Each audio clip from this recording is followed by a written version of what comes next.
Well, I definitely voted for Trump, and I just wanted to throw a key point, and it's not, it doesn't even have anything to do with the prove me wrong, Trump is terrible for America.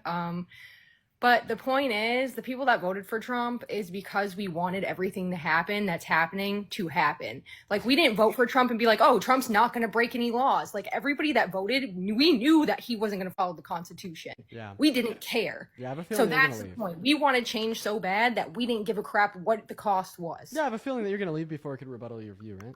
Oh, no, you can. You're gonna stay up here for a conversation? Yeah, sure. Why do you do that to yourself?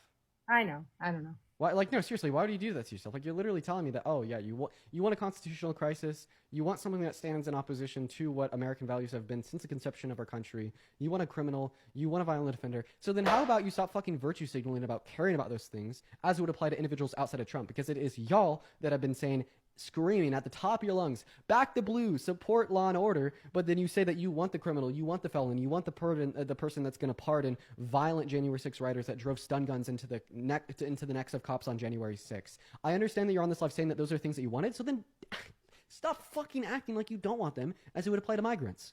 Stop acting like you don't want them as it would apply to women. Stop acting like you don't want them as it would apply to literally any fucking demographic outside of really rich, and really orange old white guys. Oh no, I actually agree with you. That's the problem. Like, it's contradictory. So I'm not saying that. I'm not saying that I'm not saying that the Democrats are wrong, or I'm not saying that your point of view is wrong at all whatsoever. I'm just saying that we knew what we voted for. So, like, even for you to sit there and argue with half the people that voted for Trump, it's pointless because they know what they voted for too, and they don't care. Not trying to say that, what you're saying isn't important and doesn't matter, but what I am saying is that to both of those people, what you are trying to say and preach, it won't matter. Same as vice versa. Oh, I have a feeling like you didn't actually vote for Trump. I really did. Okay, so you're just like fucking evil? No, do you like self-label as a Grinch? No. So you're just telling me that you voted for a bunch of bad things and you don't care and you acknowledge that it's contradictory. Tell me why you're a valuable individual in the voter base. I was in the military. That's about it. That's all I'm good for. So, I served. That's about it. What did you serve for? 31 kilo military working dog handler in the Army. No, I know. Like, why did you want to serve? Oh, well, originally when I had went in, it was because I wanted to fast track my career in criminal justice, and then I found out that the government pretty much just does whatever they want with you, and you are their property once you join. So, that career. Wait, when you entered into the military, didn't you take an oath to protect the Constitution? I absolutely did. Did you break that oath by voting for Trump via your own self-admission that he has violated the Constitution and you don't care? Well, I was out by then. Would you say that if you were still in the military, you would have... Well, you violated an oath that you had taken before. Yeah, that would be correct. Yeah, sure. Do you self-label as an attention seeker? Absolutely not, no. I really just think you're on this live to get attention, so I'm going to move on. Everyone just give us a minute. Like, I don't know. I feel like that's, like, she must have just been, like, rage baiting. We're going to move on. Everyone just give us a minute. So that was, I believe, Dean Withers. And that's, I mean, everything she said, at least in the first 2-3 minutes of what she had to say, I already knew that. And I completely agree with her making these debate videos and going back and forth with these Trump supporters. It's really pointless because everybody who has an issue with what's going on right now, this is what they wanted. This is what they wanted. They wanted the chaos. They wanted the entertainment, I guess. I'm not sure. This is what they voted for. I do too find it pointless to have a debate with these people. If there's anything that comes out of it, is to show the population at large or the educated population at large how ignorant the average Trump supporter really is. Yeah, so it's interesting. Interesting psychology experiment. So that's why there's a big part of me that says I'm looking forward to whatever happens, even if it touches me in the worst way. I am looking forward to whatever happens and whatever repercussions come because of it in the far future. It'll be very interesting. Well, I think white MAGA supporters, well, hell, any MAGA supporter at this time, is a bottom of the barrel trash pieces of shit. It's unbelievable that she actually served in the United States military to serve and protect the Constitution against all threats. And here she is saying that she voted for Trump knowing he wasn't going to follow the Constitution, and that was okay because the absolute intention was to get these niggas and get these spics out of here. That was their main goal. And it didn't matter if he had to break the Constitution because they absolutely think that as long as it's them, the Constitution's going to work for them and they want it to work for them. This patriot shit is all a crock. You know what? It's almost unbelievable that we have lived this fantasy. We have lived this lie for all of this time, and it took someone like that fool that's in office right now for the line to be drawn. We know that half of America are pieces of shit. It's very evident that that's the case. And you know what? And I'm so embarrassed. I have secondhand embarrassment listening to all of these other countries talk about what they thought America was. But it's all evident now. It's all out in the open. There's no more hiding. America is not what it has claimed to be.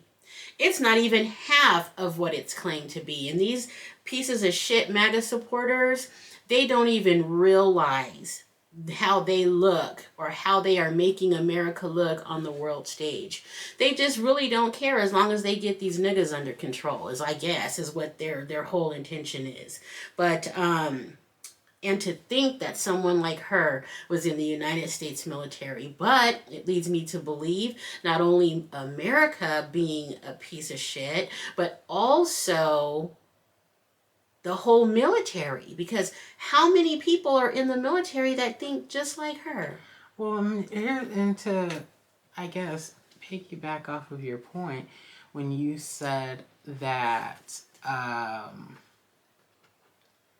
when you talk about the Constitution and how they're voting for things that are unconstitutional, and how people in the military are supposed to protect this Constitution, I think it's important, and I think that you know this, and it's important for other educated black people, especially if you've lived a relatively privileged life, that yes, this is what the Constitution states on paper, but there's a whole undercurrent, and really, if you're not white, the Constitution doesn't really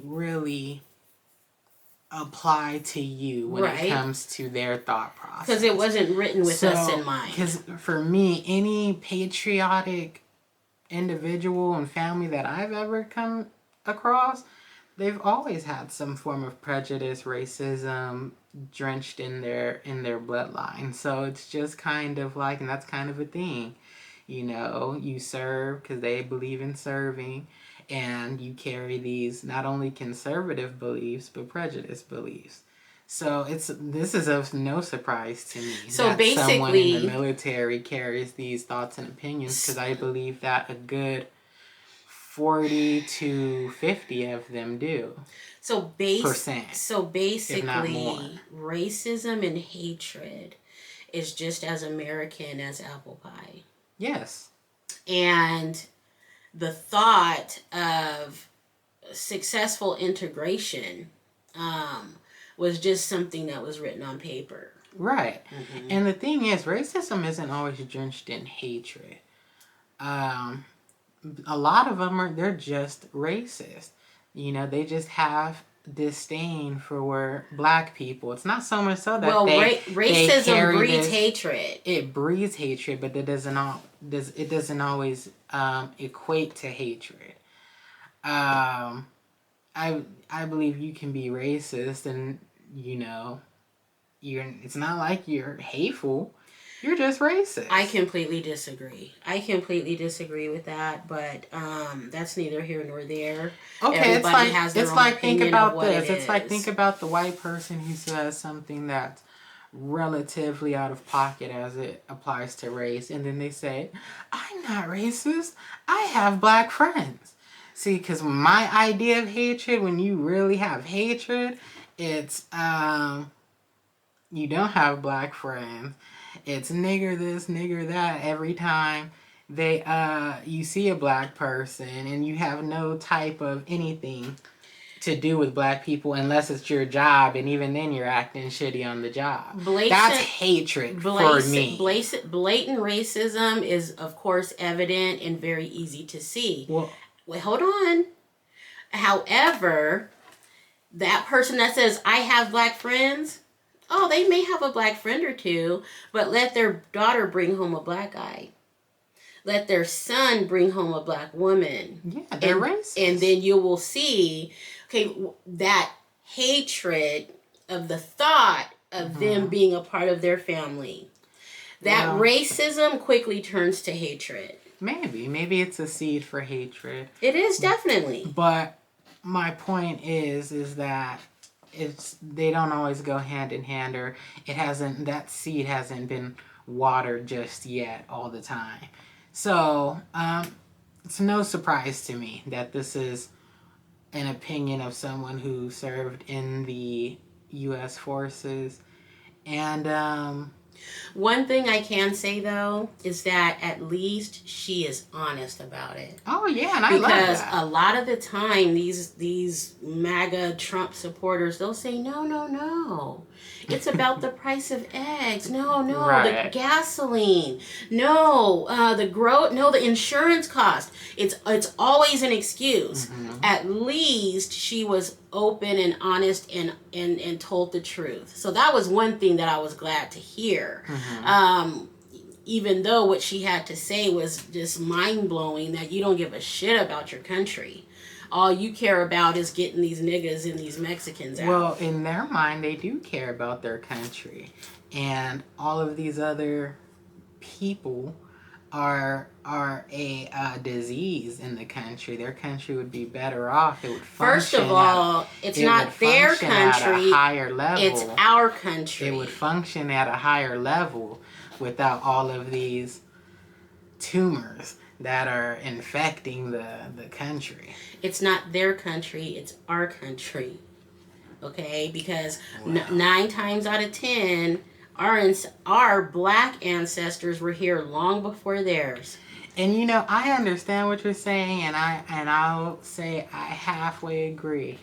But it's kind of like when black people say, like, yeah, this is my block, but they don't own shit on the block. There's not a house, a mailbox, a piece of grass in their name. So it's almost like that's what my thought goes to when you say that. But I do understand your meaning. Yeah, it's not quite like that, because we do have stake and ownership in this country. Mm-hmm. It's not like the gang member on 87th and. But it might as well be when it comes to power. Well, we're not talking about power, though. We're talking about rightful ownership, and we are rightful owners in this investment company. We have shares in this company, and they are trying to push us out of our own company. That's how I look at it. It is our company. It's not just it's our country too, not just theirs.